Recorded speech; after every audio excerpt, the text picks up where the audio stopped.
راستے کی دونوں طرف جنگلی جھاڑیاں اگی ہوئی تھی اور یہاں سے آگے کا راستہ بہت خراب تھا۔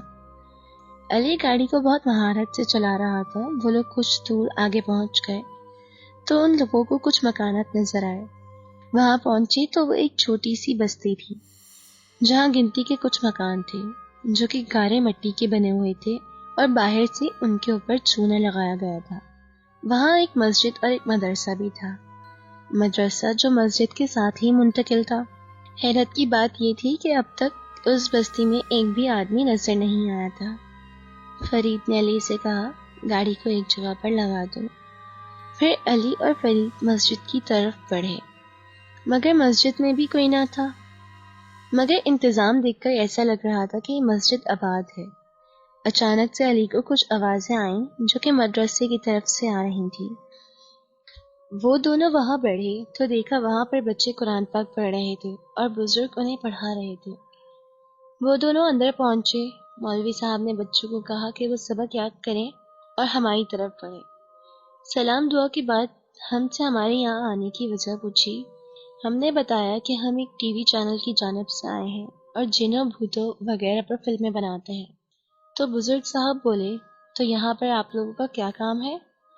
تو فرید نے بڑے اعتماد سے بولا کہ ریسرچ، یعنی ہماری تحقیق سے یہ پتہ چلا ہے کہ یہاں پر جنات وغیرہ موجود ہیں۔ ہم بس ان کی موجودگی ظاہر کر کے لوگوں کو دکھانا چاہتے ہیں۔ ہمارا بس ایک دن کا کام ہے۔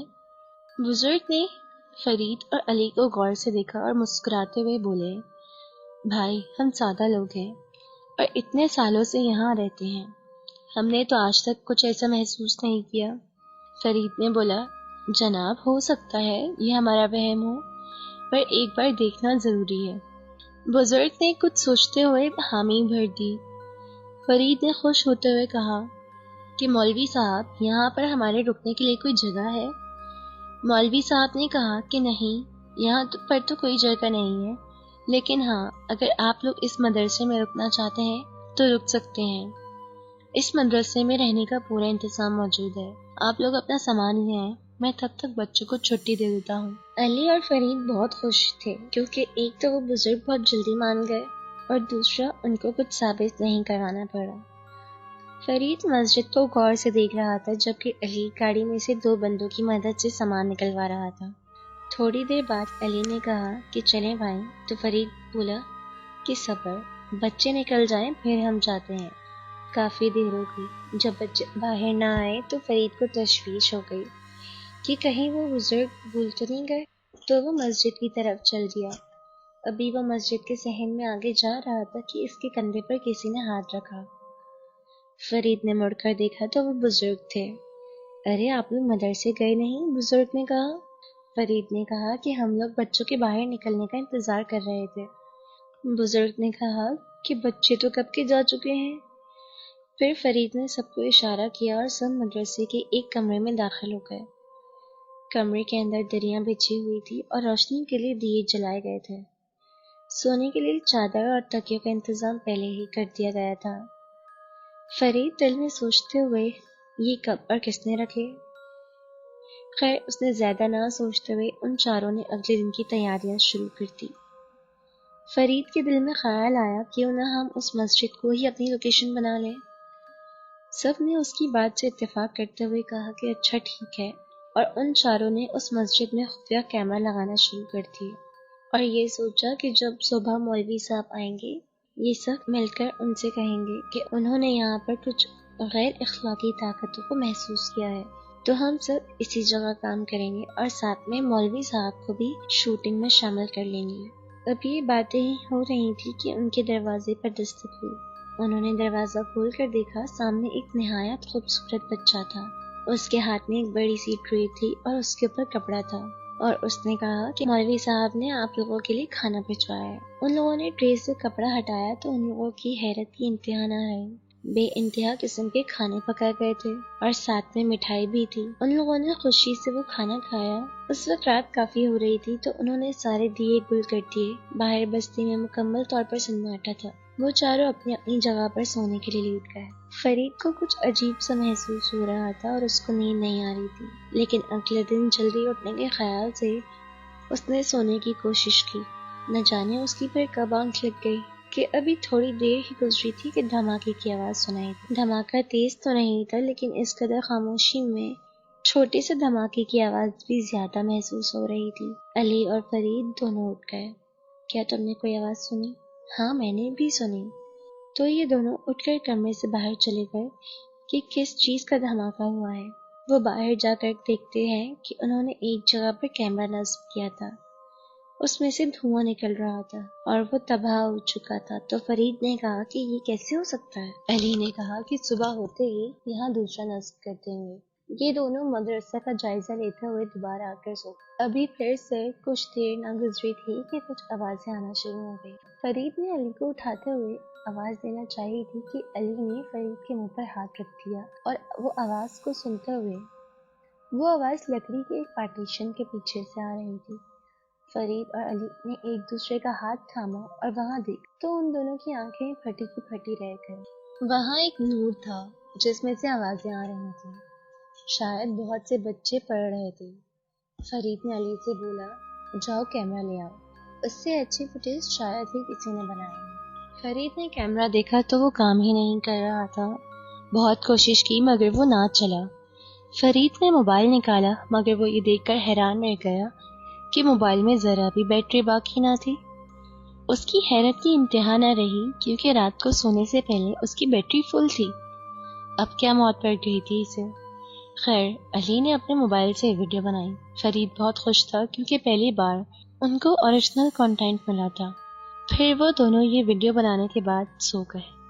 ان دونوں نے سوچا کہ وہ صبح کو نکل جائیں گے تو گھاٹے کا سودا نہیں ہے، کیونکہ اس نے بچوں کے پاس جو نوٹ تھا اسے کیمرے میں ریکارڈ کر لیا تھا۔ ابھی یہ دونوں سوئے ہی تھے کہ مسجد کے ہال سے پانی کے استعمال کی آواز آئی۔ یہ دونوں جب مسجد کے ہال میں پہنچے تو ان کی حیرت کی انتہا نہ رہی۔ 15 سے 20 بچے صفے باندھے کھڑے تھے اور ایک لمبے قد کے مولوی، اور یہ سب کے سب نور میں لپٹے ہوئے تھے۔ ان کے بدن سے اس قدر روشنی نکل رہی تھی کہ ہر طرف نور ہی نور کا عالم تھا۔ میں نے اور علی نے تھر تھر کانپنا شروع کر دیا۔ ہم دوبارہ سے اپنے کیمرے کی طرف دوڑے اور سر سے پاؤں تک چادر تان لی۔ مجھے ایسا محسوس ہوا کہ ایک سایہ میری طرف بڑھ رہا ہو۔ وہ سایہ میرے بہت قریب آ چکا تھا کہ اس سایہ نے میری چادر کھینچ لی۔ وہ بچہ تھا، بہت پیارا بچہ، نور میں لپٹا ہوا۔ اس کے روشن چہرے پر کالی آنکھیں تھیں، امامے کے پیچھے سے لہراتے ہوئے اس کے بال۔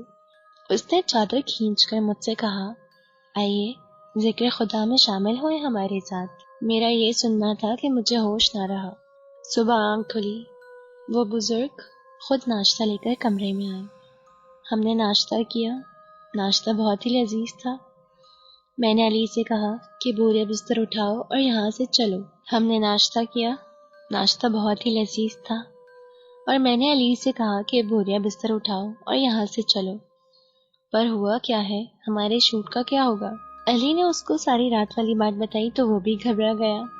ابھی ہم یہ بات کر رہے تھے کہ وہ بزرگ آ گئے اور میری طرف بڑھتے ہوئے دیکھا اور بولے کہ جس کام سے آئے تھے وہ کام شروع کریں گے یا نہیں؟ میں نے کہا وہ اچانک سے ہمیں کوئی کام یاد آ گیا ہے جسے کرنے کے بعد ہم دوبارہ یہاں آئیں گے۔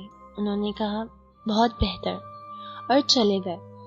یہاں پر ہم نے جتنے بھی کیمرے نصب کیے تھے ہم نے وہ سب نکالے اور ہم بزرگ کو خدا حافظ کہہ کر نکل آئے۔ ہم نواب شاہ پہنچے تو ہماری جان میں جان آئی۔ ہم وہاں رک کر ایک ہوٹل میں چائے پینے لگے۔ ابھی بات ہی کر رہے تھے، چائے والا بولا، کراچی کے ہو کیا یہاں گھومنے آئے تھے؟ فرید نے اس کی بات سنی تو جواب دیا، نہیں بھائی، یہاں سے آگے ایک بستی ہے، وہاں پر گئے تھے۔ وہ ہنسا اور بولا، بھائی وہاں کیا ہے؟ خالی میدان، نہ بستی نہ آبادی، وہاں ایسا کچھ نہیں ہے گھومنے جیسا۔ ہم نے جب یہ سنا تو ہمارے رونگٹے کھڑے ہو گئے۔ ہم اللہ اللہ کر کے کراچی پہنچے۔ 2 دن تک تو کسی کی ایسی حالت نہ تھی کہ کام پہ جا سکیں۔ 2 دن کے بعد علی میرے پاس آیا اور بولا، بھائی ہم نے جو کیمرے لگائے تھے ان میں کچھ ریکارڈ تو ہوا ہوگا؟ میں نے کہا شاید۔ پھر ہم نے لیپ ٹاپ سے کنیکٹ کر کے دیکھا، اس میں جو دیکھا وہ ہمارے چینل کی TRP بڑھانے کے لیے کافی تھا۔ اس میں بہت سے نورانی بچے تھے جو ادھر ادھر گھوم رہے تھے۔ پھر وہ پڑھنے بیٹھ گئے، بہت سے معاملات ریکارڈ ہوئے تھے۔ آخر میں جو دیکھا وہ ہماری سمجھ سے بالاتر تھا۔ کیمرے میں وہی بزرگ تھے اور کہہ رہے تھے کہ ہم جنات ہیں، ہمارا ثبوت لوگوں کو دکھانا بہت مشکل ہے۔ یہ کہہ کر وہ غائب ہو گئے۔ ہم فوراً دفتر پہنچے۔ ولید صاحب نے ہمیں خوش آمدید کہا۔ ہم نے کہا سر، آج ہم جو ویڈیو لائے ہیں نا، وہ دیکھ کے تو آپ خوش ہو جائیں گے، وہ آپ کے چینل کو ملک کا سب سے بڑا چینل بنا دے گی۔ ہم نے ویڈیو چلائی، لیکن ہمارے حیرت کی انتہا نہ رہی کیونکہ اس ویڈیو میں کچھ بھی نہیں تھا، وہ مکمل طور پر بلینک تھی۔ ہم نے تینوں کمرے چیک کیے، لیکن وہاں پر ایک بھی فوٹیج نہیں تھی۔ علی کا موبائل دیکھا کیونکہ اس میں بھی ریکارڈنگ تھی، مگر وہ بھی خالی تھا۔ ولید صاحب بولے یہ کیا؟ ہم نے لاکھ قسمیں کھائیں، پوری تفصیل بتائی، مگر انہوں نے یقین نہ کیا۔ ہم الٹے قدموں سے واپس پلٹے تو بزرگ کی وہ بات یاد آ گئی، ہمارا ثبوت لوگوں کو دکھانا بہت مشکل ہوتا ہے۔ یہی وجہ ہے کہ لوگ جنات کی کہانیاں سنانے والوں کا یقین نہیں کرتے۔ شکریہ۔